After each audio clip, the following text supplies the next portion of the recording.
afternoon and welcome to Border Report Live. My name is Rudy Mireles and I am your host down here in Harlingen, Texas from the Rio Grande Valley of South Texas.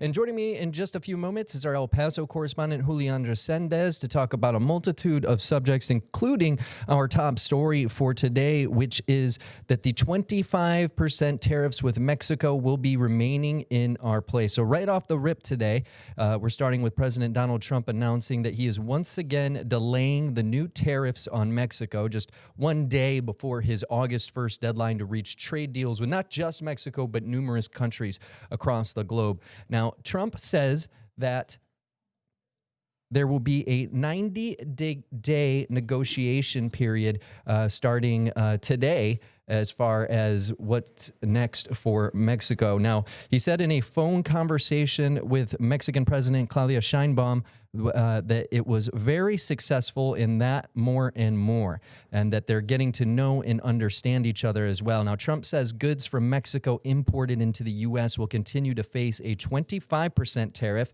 that he has somehow linked to fentanyl trafficking.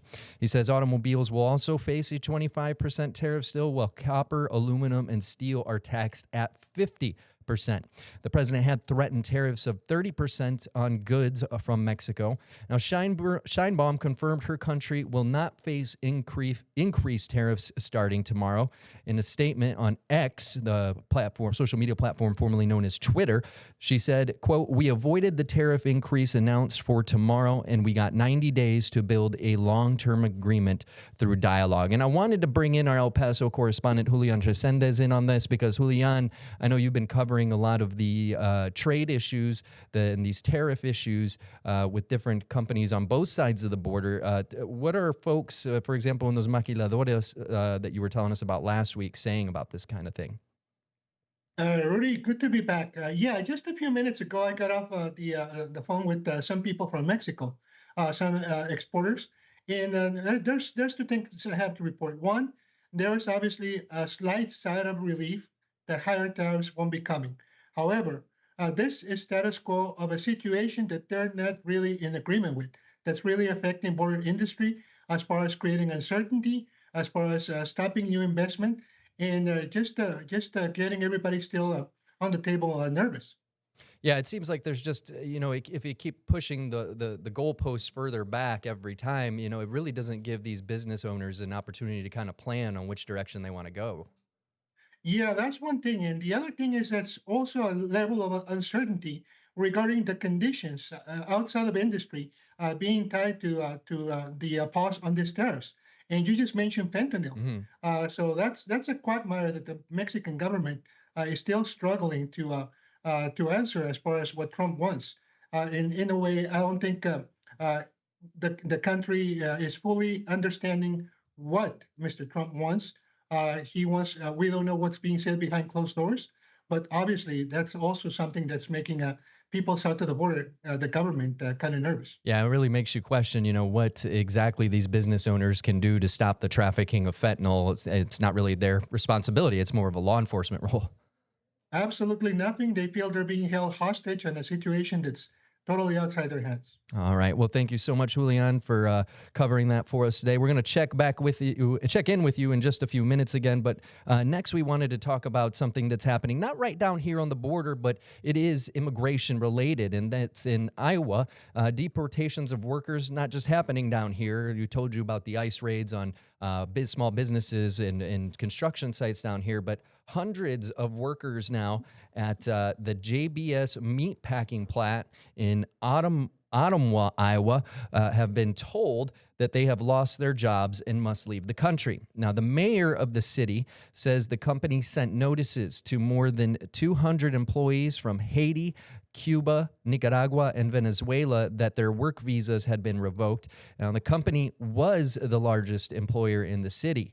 The meatpacking union that covers that area says that all the workers had legal work visas and broke no laws. They just did what everybody else wanted to do. They wanted to come here for a decent job, to have a better life and support their families and themselves. And it's like the rug got jerked out from underneath them because of some political decisions, which I don't personally agree with. Now, the mayor said that during COVID, these same legal migrants were called essential workers. So he's pretty upset with the news of the revocation of those visas. All of the workers have been ordered to self-deport, but it's still not clear how soon they have to leave. In other news, Texas House Republicans released their first draft of the redrawing of congressional districts here in the state. This is a look at the map right there. Now, the map, although it's not official, this map is sparking some outrage among Texas Democrats. Now, the map proposal shows Republicans are aiming to gain 5 additional congressional seats ahead of the 2026 midterms, and lawmakers are targeting urban areas to create more safe Republican districts. 2 of those seats would actually come from the border area down here in the Rio Grande Valley of South Texas, and that includes districts 34, 28, and 15. And just for a little context for y'all, it's kind of a sandwich. It's a Democrat from the coast, Republican in the middle, and then another Democrat on the other side of the Republican here in the valley going all the way up to Laredo. Also of interest are the districts encompassing El Paso and the surrounding areas in West Texas, which are districts 23 and 16. You're going to see them pop up there. You can see El Paso all the way up to the left there at the very corner of the state. And those are those districts 23 and 16 are of big interest for folks as well. Now, the House Select Committee will be holding a public hearing to talk more about this map on Friday. Now, I wanted to bring our El Paso correspondent, Julian Rosendez, back in. You've been following a lot of different things for us, Julian. You've got a wide area of responsibility to cover: Texas, New Mexico. So one of the things that you've been telling us about is the construction of ICE detainment facilities. Tell us a little bit about what you've been seeing out on your side of the border. Yes, yesterday I had the opportunity to talk to a U.S. congressman who represents southern New Mexico. And there is obviously a big migrant processing center out there run by ICE and a contractor. And what he's saying is that that center and other centers are overcrowded. And that leads us to the bigger story, which is what's going on right here in El Paso in Fort Bliss. And that is the construction of a mega detention facility that was announced by the federal government earlier. It's supposed to be a $1.2 billion facility capable of housing up to 5,000 undocumented immigrants facing deportation at a time. We were out there. We were not told specifics, but we did find out that construction has already started. And these images that you see on your screen right now, they're exclusive Border Report and KTSM images of the site, the work site, out there in what we call Upper Far East El Paso, which abuts Fort Bliss. We see construction, and we were not allowed to get close to the site. We had to shoot this from a distance. But it's pretty obvious that this facility is already under construction, and I'm being told might even start receiving the first detainees in portions that are already completed in a matter of weeks. Now, why do you need this center here in El Paso? Like I was saying, because other smaller centers all over the country, including a small one here in El Paso, are reaching capacity. And that means that they need a bigger place to house them. Now, this is already, even though it's not complete, it's already drawing a lot of controversy from human rights groups, civil liberties advocates, as well as migrant advocates. And that is because of the nature of this building. It's pretty much, as you can see, consists pretty much of tent structures. And the advocates are saying, well, there's no way to house people for any period of time. So there's controversy about that, but it's also real. And like I said, one thing has to do with the other.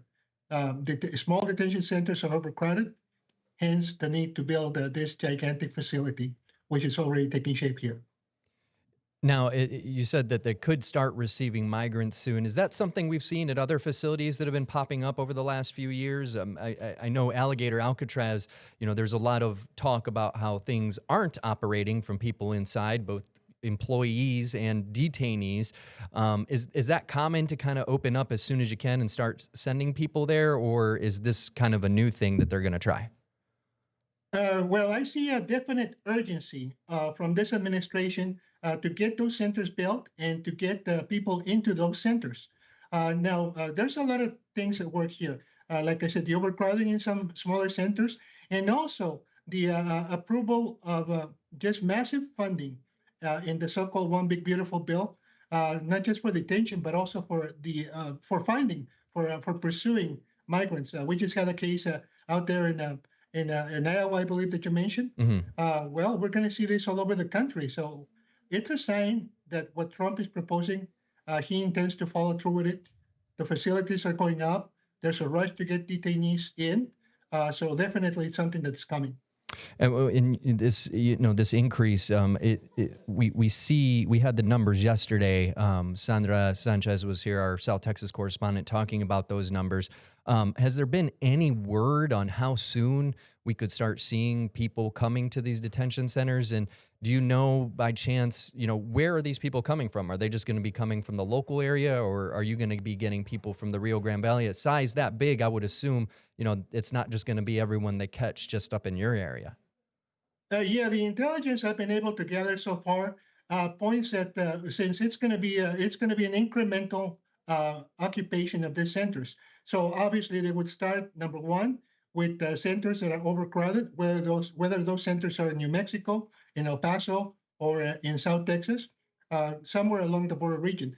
Eventually, as people come in from outside of the border, then they're going to obviously step up use of these facilities. So it's going to be a gradual increase, but like you mentioned about Alligator Alcatraz, like I just mentioned about the plans for getting people here in a matter of weeks, there's definitely a rush to get them going.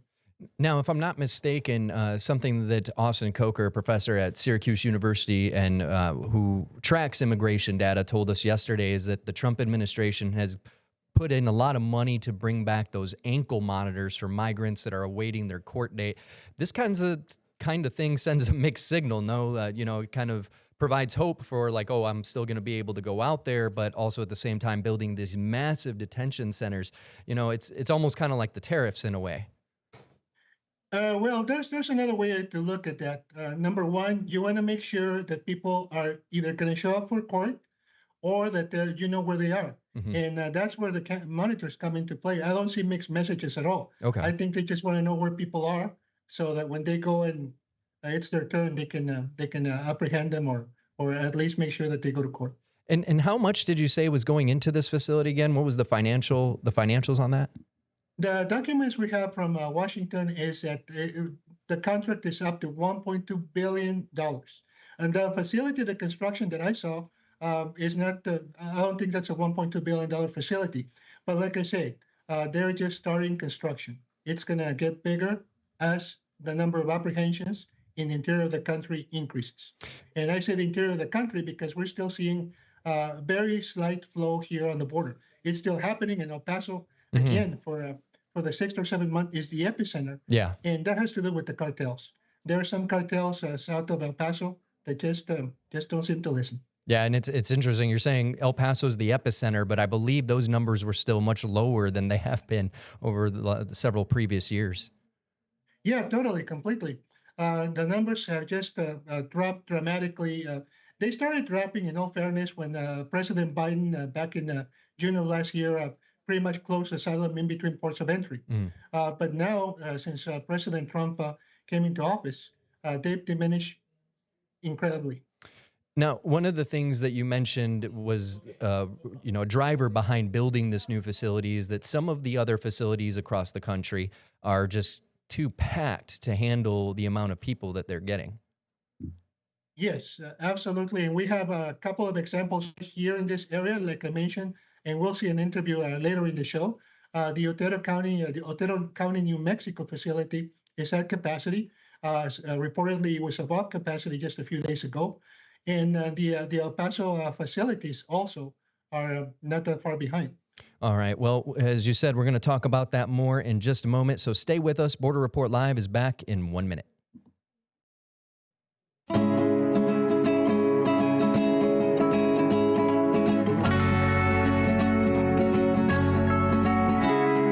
Welcome back to this Thursday edition of Border Report Live. My name is Rudy Mireles, and I'm your host from Harlingen, Texas, here in the Rio Grande Valley of South Texas. Joining me to my left there is our El Paso correspondent, Julian Rosendez. Julian, before the break, we started talking a little bit about another detention facility in your area that is one of many of the drivers behind this increase in, this massive mega detention center being built out your way. Tell us a little bit about what's going on. Right. First, let me give you some context. As we said, this is all sparked by the administration's desire to apprehend and process any of the 11 to 20 million undocumented immigrants that we believe are living in this country. So it starts with the apprehensions. Then what happens is the overcrowding. And this overcrowding or capacity brings some concerns among advocates about what conditions these migrants and immigrants are living in those centers. Just a few days ago, we had our El Paso congressperson trying to visit one of those centers, the detention centers, to see what conditions the migrants were in. And she was denied entry. She was told that, well, you should have let us know way in advance. So another congressman, Gabe Vasquez of Southern New Mexico, said, okay, I learned from that. So he followed the procedure. He sought entrance to that facility you see on the screen, which is the Otero County Processing Center, run by ICE and a contractor named MCL. And he was allowed in. He was allowed in yesterday. I was there outside. I was not invited. I was there outside waiting for him. And when he came out, he told me, yeah, they let me in. Yeah, they showed me the facilities, but I did not see a single migrant. They did not let me talk to the migrants. And he says that was crucial to address some concerns that he learned through advocates regarding anything from the food to medical care, and more importantly, access to legal counsel. So he came out and he had a number of things to say. And he also talked about the overcrowding inside. Well, this facility is essentially busting at the seams. They're at full capacity now. They were at over capacity just weeks ago. They're going to continue to receive more detainees from across the country. And when we asked the questions about where these detainees were coming from, we didn't get any clear answers. They said it's overflow from other detention centers across the country. And again, when it comes to access to legal resources, due process, and transparency, when detainees don't even know where they're at, let alone how to contact legal services or advocates to be able to get support and to get help, they can't do it at a facility like this. That's one of the things we saw in here today. The lack of access to advocacy services or legal services is extremely hard in there. Well, this facility is essentially busting at the seams. They're at full capacity.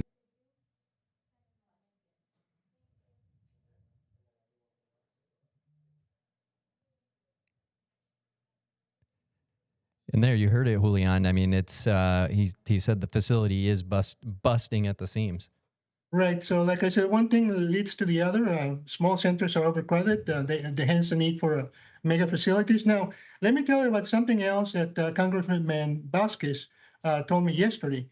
He said that he has learned through advocates that about 80% of the detainees at that center really are not what you would call criminal aliens. None of them, only 1 in 5 has any sort of pending criminal charge or a criminal conviction for something other than immigration. That in itself is also a matter of debate.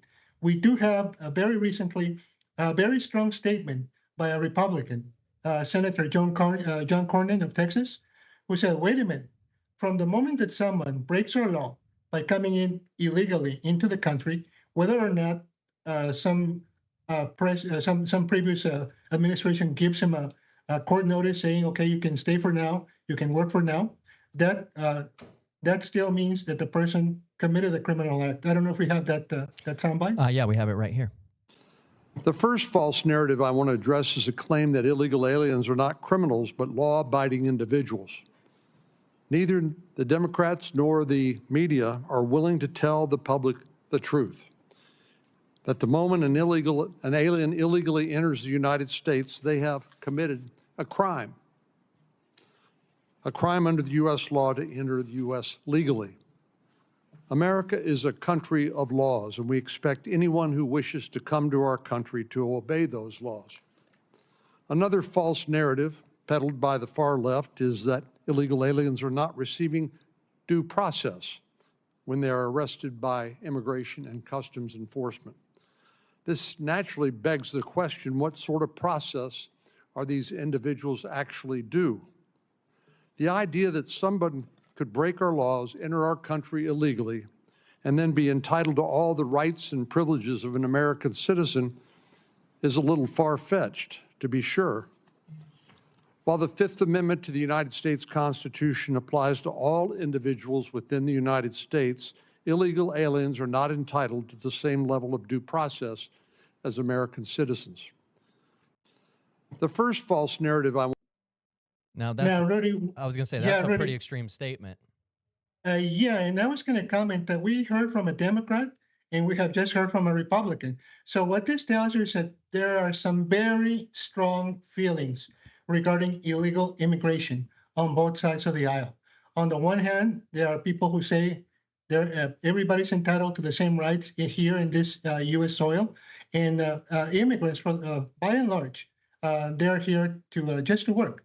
And on the other hand, we say we have some people who are saying, wait a minute, you got to come in the right way. You got to respect the laws. And these are strong feelings.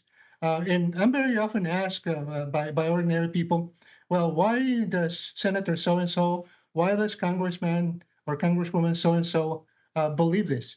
And my answer to them is, it's not, I don't think it's an opinion. I think these individuals who represent us, they respond to their constituents. Mm-hmm. So if there's a division among lawmakers, it means there's a division among the American public. Yeah, it's definitely a reflection of, the voters' will in a lot of ways there. But that definitely seems like it would be, a question. Well, I believe it's a question that the Supreme Court has answered in the past. So to hear, a senator saying something like, disagreeing with it's very interesting, but, you never know what could happen next. Now, as one thing that Senator Cornin mentioned was the amount of criminal illegal migrants that are residing in the U.S. I know yesterday, White House Trump administration border czar Tom Homan actually said in a press conference that it was something like 70 or 80% of all migrants that are detained have some kind of criminal record, but there was never any kind of explanation as to what that criminal record was. I mean, it in a lot of ways could, like what Senator Cornin was just saying, just the fact that they crossed into the country illegally, that is enough to make them a criminal. Really, you can say that it's always a matter of interpretation. Mm-hmm. And what I've said in previous shows is that sometimes that translates not just from one president or one administration to the other. Sometimes the same president, when he's reelected, changing his tune on immigration. Mm-hmm. We saw that very clearly with President Obama, all the deportations through the Secure Communities program that earned him the nickname of the deporter in chief. Mm-hmm. And just as he was being reelected, total different narrative. He comes up with deferred action for childhood arrivals. He tries to also push the deferred action for their parents. So a totally different tune. So this is something very volatile that always is subject to interpretation and could change at any time. All right. Well, thank you so much for your analysis on all these things, and thank you so much for your coverage of several things today, Julian. Julian Rosendez, our El Paso correspondent, joining us. Stay with us. We're going to talk about a story out of Maryland when we come back. Just real quick before we wrap it up. You're watching Border Report Live. We're back in a minute.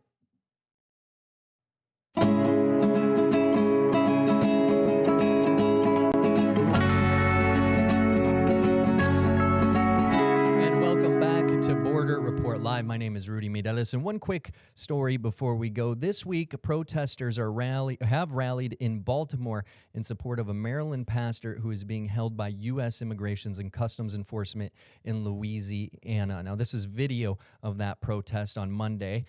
Pastor Daniel Fuentes Espinal was in custody at the Wynn Correctional Facility in Wynn Parish, Louisiana. Fuentes Espinal is a church pastor and a construction worker and has lived in the U.S. since 2001, so about 24 years now. He was arrested last week by ICE at a Lowe's while on his way to his day job as a construction worker. ICE said he entered the country illegally on a 6-month visa, but it expired decades ago. His family said he's attempted to get a green card and he has no prior criminal record. And real quick before we go, we want to remind you to check out our partners at Political Power Ranker. It's a weekly show tracking the movers, shakers, and rule makers in American politics. Nextstar's Director of Political Content, Chris Berg, and Director of Emerson College Polling, Spencer Kimball, break down who's up and who's down in the world of politics based on data. This week, Raleigh's Russ Bowen's joining them to talk 2028 in the Tar Heel State. So make sure to check it out. You can find more on Political Power Ranker at your local Nextstar station's website. And that is going to do it for Border Report Live today. My name is Rudy Mireles. Thank you so much for watching. We'll see you tomorrow.